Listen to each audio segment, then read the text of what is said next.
Jó estét kívánok, köszöntöm a Szoboszlói Ízek külön kiadásának nézőit innen a Lorena étteremből, akivel ma főzni fogunk szilveszteri menüt, az Asztalos Attila, az étterem főszakácsa. Szervusz, jó estét kívánok!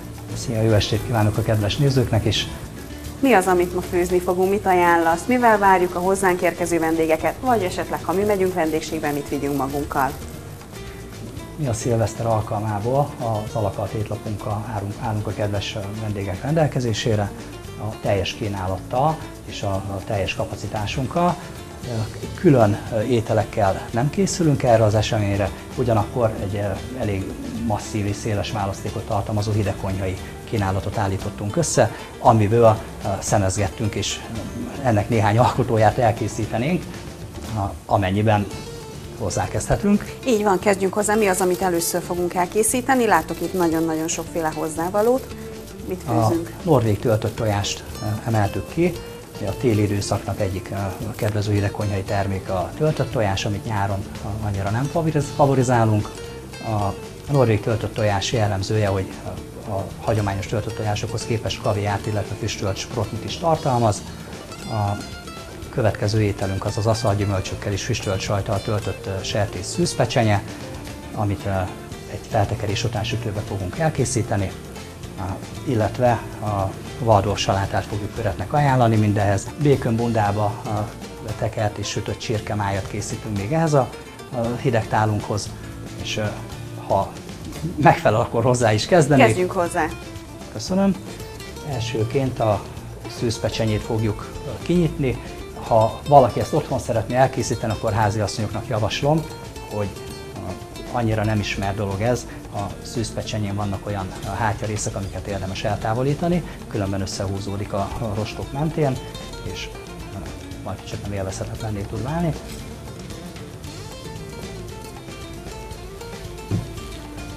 Lefektetjük a hasi részére, és egy nyitó mozdulattal a tenyerünket ráhelyezve kinyitjuk. Tehát akkor nem beszúrjuk, mint mondjuk a dagadót, hanem végül is egy nyitott szeletelést készítünk, így van. Gyakorlatban a mozdulatok esetén esetleg egy felszúrással lehet próbálkozni. Én már ezt nem szeretném, hanem ezt a nyitást fogom elvégezni rajta, már el is készült. És a következő pedig az, hogy fűszereket is használunk természetesen. Ehhez a sót, őrölt fehér borsot, illetve a gyömbért fogjuk használni. A gyömbér azért, igen, a gyömbér azért az egy domináns fűszer, és csípni is tud, hogy kicsit sokat teszünk belőle. Nagyon óvatosan, köszönöm szépen. És ugyanez a fehér borssal a helyzet, egy picit intenzívebb, mint az otthonokban általában használt őrölt fekete bors. Mi az ételeink zömébe őrölt fehér borsot használunk. Én is egyébként otthon. Hát köszönöm szépen, igen. Ezt is óvatosan mindenhova szórunk, hogy ne egy helyre essen, hiszen ha valaki ott ráharap, akkor azt fogja mondani, hogy ki volt a szakács. És egyébként mondjuk ezt valami olajos olajban elkeverni ezeket a fűszereket nem lehet, és akkor utána azzal mondjuk ecsettel vékonyan bekenni, vagy nekünk, ha otthon háziasszonyoknak, akik nem olyan ügyes a kezünk, akkor egyszerűbb talán, nem? Egy pácolást tudnék akkor javasolni, ami egy szakmanyelven úgynevezett száraz pác, amiben az olajba, a bő olajba a fűszereket el lehet helyezni, abba a megfelelő pácolandó húsrészt belerakni, ebbe az esetben ugye a szűzpecsenyét, és ez megfelelően átjárja ez a néhány nap pácolás. Néhány nap? Igen. Hát akkor rá kell készülni. És akkor az aszalt gyümölcsöket elvesztük, ebben aszalt szilvát és aszalt barackot értek ebbe az esetben. Ha valaki ínyencebb, akkor el tud mozdulni abba az irányba, hogy esetleg aszalt ananásszal, aszalt banánnal ezt meg spékeli, vagy esetleg aszalt vörös áfonyával. Ebben az esetben mi ezeket a gyümölcsöket használtuk.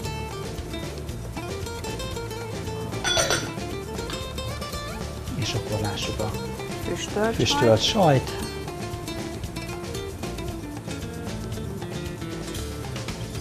Nem kell sajnálni.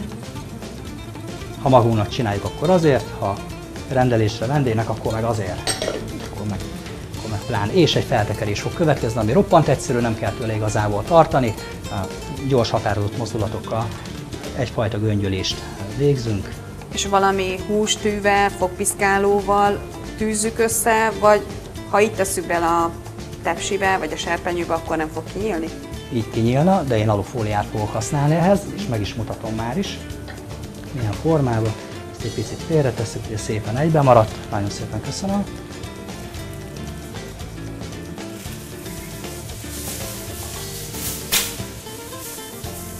Az a titka, meg kell találni, hogy melyik oldalról forog le az alufólia. Középre elhelyezzük, és még egy picit fűszerezést adunk neki, hiszen nem csak belül-kívül is szeretnénk élvezni ezt a készítményt.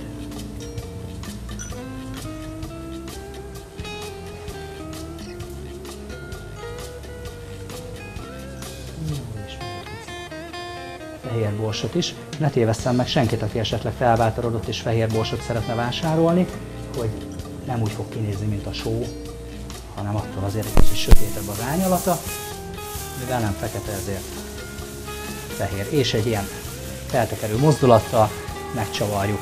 A karácsonyfán talán még található szaloncukor, ahhoz hasonlóan fogjuk a széleit betekerni, így fordítom, hogy jobban látszódjon. Lezárjuk, és akkor ezzel az értékes húsnedvek bent fognak maradni, és ez megrögzíti annyira, hogy a sajt sem fog kisülni belőle. És miben lesz megsütve? Grillben, vagy tepsiben, sütőbe? Ezt zárt térbe, sütőbe fogjuk sütni. Ha valaki felbátorodik és azt gondolja, hogy ő ezt egy bőzsiralékban, olajban is, vagy akár egy otthoni kis frituba akarja elkészíteni, azt is lehet, ám ott azért a hőfokra erősen vigyázni kell. Én nem bátorodtam fel erre, úgyhogy sütőbe fogjuk elkészíteni. Mennyi a sülési ideje ennek a szűzérmének? Így ennek a tekercsnek egy olyan 160 fokon egy 25-30 perc. Készen van a szűzpecsenyénk, vagy legalábbis ugye sütésre készen áll. Következik a csirkemáj. Igen. Csirkemájból ki fogjuk venni azt a darabot, amelyiket be fogjuk tekerni. Például ez a darab megfelelő lesz. Meg egy másikat is teszünk mellé. Nyilván ez is megfelelően meg lett tisztítva előtte. Természetesen. Hát azért a máj az én nem szeretem tisztítani. Jó fűszerezéssel, igen, a májtisztítás az egy külön rész, az egy külön fejezet, de minden alapanyagunk előkészített és konyhakész. A májnál egy fűszerezés az, ami nagyon domináns tud lenni. A majorannát azt ne felejtsük el a májnál használni, ugyanis segít azt a majd csak nem kesernyés májízhatást semlegesíteni. És azt mi sem felejtettük el, éppen ezért be is készítettük. Egy kicsi majorannával megszórjuk. Egy picit is fehér borsot használunk, méghozzá tényleg csak az íze kedvéért. És sózni nem is igazán kell, hiszen maga a békön az egy sós. Így van, tökéletesen, köszönöm szépen, erre is ki akartam térni, hogy a sót ebben az esetben sem használjuk a májnál. És akkor lássuk meg. Valaki azt gondolja esetleg, hogy ő neki kevesebb szalonna is elég lesz hozzá, akkor el lehet vágni ezt a hosszú szeletelt békönt, vagy akár lehet kisebbet szeletelni belőle. De, mint említettem, mi a vendégek megelégedettségére vagyunk itt, és mi ezzel sem szándékozunk spórolni. Be kell, hogy valljam, ezt a békönös csirkemájat én rendszeresen elkészítem otthon, nálunk egy nagyon kedvelt étel. De nekem is az egyik kedvencem, úgyhogy sűrűn kerül az asztalra. Apra, nagyja is mindenki igen, szívesen fogyasztja? Mindenki. Ez nagyon dicséretes, gyerekeknél ez egy elég sarkalatos pont. Az enyémek valahogy nem nagyon szeretik a májat, nem tudom miért, de nem kedvelik. Jó, és akkor így ebben a formájában fogjuk sütni, ezt nem fogjuk betekerni, nem fogjuk beburkolni.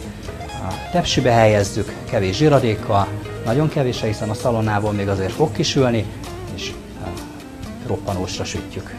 Köretként a szűzpecsenyéhez, illetve a békön köntösben lévő csirkemájhoz milyen köretet ajánlasz? A vardós salátát fogjuk elkészíteni hozzá. A hozzávalók az a következő lesz.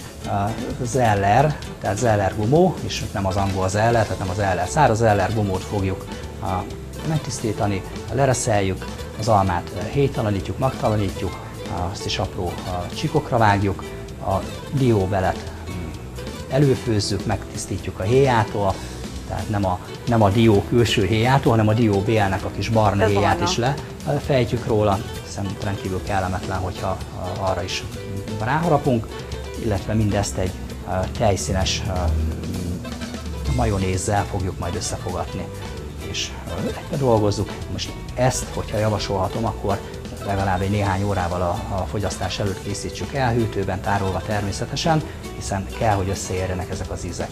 Hogyha mondjuk már az almánk meg van pucolva, akkor ezt hogyan daraboljuk fel a salátába?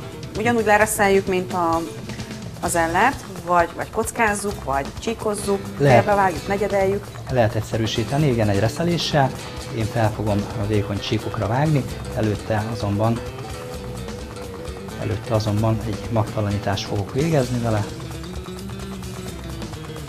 amit én mindig úgy végzek el, hogy felnegyedelem, és kifordítom belőle a magházat. Tulajdonképpen akkor annyi dolgunk van, hogy utána ezeket a hozzávalókat összekeverjük. Így van. A zeller gumónál ha azt esetleg nem említettem volna, ott egy forrázást kell alkalmazzunk, tehát ott egy hőközlést, illetve a diónál is egy forrázást a héjeltávolítás előtt. Az, hogy az alma a salátában ne barnuljon be, valami kis citromlé, vagy nem tudom, valamit ajánlasz? Vagy egyébként nem fontos, vagy nem is fog bebarnulni? Citromlevet szoktunk mi is használni hozzá minden esetben, illetve ha annyira gyors és sebes a keze a háziasszonynak, hogy a felcsíkozás vagy lereszelés után azonnal ebbe a majonézes közegbe bele tudja rejteni, akkor a burkolás a lényeg. Tehát az oxidálódás kizárása. Nem kap levegőt. Így van. Abban a közegben már nem kap levegőt az alma, és nem is fog barnulni. Amennyiben még tárolni szándékozik, akkor egy picit citromos vizet tudok hozzá javasolni. Lereszeltük a zellert, leforráztuk a diónkat, ugye leszettük róla ezt a barna héját, felkockáztuk az almát, akkor keverjük össze? Tába rakjuk, a kész majonézt használunk. Időközben elkészült a szűzpecsenyénk, illetve a békönbe tekert csirkemájunk, összekevertük a salátát. Itt vannak. Mi a következő? Mert hogy valami tojást is ígértél nekünk erre az estére. Igen, már azt is elkészítettük. A felhasznált alapanyagok pedig maga a tojás, ugye sós vízre megfőzzük, fontos a sós víz, mert hogyha só nélkül tesszük felfőni a tojást, akkor nem fogjuk tudni megtisztítani. És töltött tojásnál az rendkívül hátrányos, amikor a fele fehérje hiányzik, tehát megtisztítjuk a főtt tojásunkat, félbevágjuk a sárgáját, kiemeljük belőle a főtt tojás sárgáját, ebből készítünk egy krémet. A krémhez az átpasszírozott tojás sárgájához teszünk egy kicsi mustát, egy pici olvasztott vajat, habosra keverjük, pici só, pici őrölt fehérbors, és ez a hagyományos töltött tojáshoz tesszük még hozzá a kaviárt, ebben az esetben fekete, illetve piros kaviárt használtunk. Kicsit olyan hatás kelt, hogy a szilveszterre haja az, mintha konfettivel meg lenne bombázva, és ebbe a töltött tojásba fogom még a tetejére helyezni egy füstölt sprotli darabkát, egy kis fel nélküli haldarabkát, és rám ez a termék kész is van. Itt vagyunk már az étteremben, ugye elkészült a hidegtálunk, itt van velem az étterem tulajdonosa, Szabó Attila, köszöntelek téged is. Mi is köszöntöm a kedves nézőket és benneteket is. Ez az étterem most már azért eléggé ismert itt a városban, megyünk a Hőforrás utcán rendszeresen, ugye látjuk, hogy teltházzal működtök nyáron főleg. Ilyenkor a téli időszakban milyen kínálattal várjátok a vendégeket, akár ugye az elmúlt karácsony, illetve az előttünk álló szilveszterkor? Hát az év minden éjszakában ugyanazzal a kínálattal várjuk szinte a kedves vendégeinket, illetőleg itt a téli időszakra próbáljuk kihegyezni ezt a hidegtálrendelési rendszerünket, ami van egy saját kínálatunk is, ami fixen megtalálható a palettánkon, illetve egy olyan plusz lehetőségként online oldalon felajánljuk a kedves vendégeknek, hogy ők összerakhatják ezeket a hidegtálakat elemenként is, tehát nem ragaszkodunk mi ahhoz, hogy mi illik mihez, hanem kinek mi a szájízet, mi az elképzelése. Úgyhogy ebbe az irányba nyitottunk, és reméljük, hogy ez egy olyan új piacot nyit meg számunkra, amivel újabb bevételre, illetve újabb sok helybeli, vagy akár környékbeli vendégre vagy vállalkozókra, akik esetleg évvégi záró rendezvényeket szeretnének tartani, és nem feltétlen étteremben, hanem már nagyon sok helyen ugye kialakult az, hogy saját házon belül, de ezzel így mégis levennénk egy hatalmas terhet az emberekről, legalábbis ebben bízunk, hogy ennek lesz jövője. Hát igazából már vannak visszajelzések, tehát hál' Istennek pozitív, és akkor innentől kezdve várjuk a további jelentkezőket. Az étterem neve, hogy Lorena, az honnan jött? A Lorena az édesanyámnak a neve, és innen jött, tehát édesanyámat Szabó Gabriella Lorenának hívják. Ebből jött az, hogy 6 évvel ezelőtt, amikor mi elkezdtük ezt a vállalkozást, ugye egy elég összetartó család vagyunk, ennek köszönhetően ez a név is szimpatikus volt, és úgy gondoltuk, hogy nagyon sok magyaros nevű étterem van nem csak a városunkban, hanem országosan, és hogy mindig próbáltunk valamivel egy kicsit úgy kitűnni, vagy amivel esetleg fel lehet hívni a figyelmet az embereknek, és szerintem ez egy olyan név, ami kötődik is a családomhoz, illetőleg egy eléggé feltűnő, vagy nem is tudom mi erre megfelelő. Hát felhívja az ember figyelmét, hiszen én például mielőtt az éttermet ti megnyitottatok, én nem találkoztam ezzel a névvel. Hát most már a 3. életévét tölti a kislányom, aki megkapta ugyanezt a nevet, édesanyámnak a nevét, úgyhogy nagyon sokáig szeretnénk ezt a nevet vinni, és reméljük, hogy egyre több ember meg fogja ezt ismerni és szeretni. Ugye itt van ez a fantasztikus hidegtál, amit az elmúlt percekben elkészítettünk, ez egy szűzpecsenye töltve, csirkemáj, waldorfsaláta, a töltött tojás, de mi az, amit még esetleg ajánlasz nekünk háziasszonyoknak, hogy mivel fogadjuk a vendégeinket, amit gyorsan és egyszerűen el tudunk készíteni, és mondjuk van is otthon alapanyagunk, ami mondjuk majdnem minden háztartásban megtalálható. Igen, a szilveszterről lévén szó, inkább a sertéshúsokat favorizálnám, ugyanis ez a szárnyas hús szilveszterkor, benne van ez a néphiedelem, ez a hagyomány, hogy elrepül a szerencse.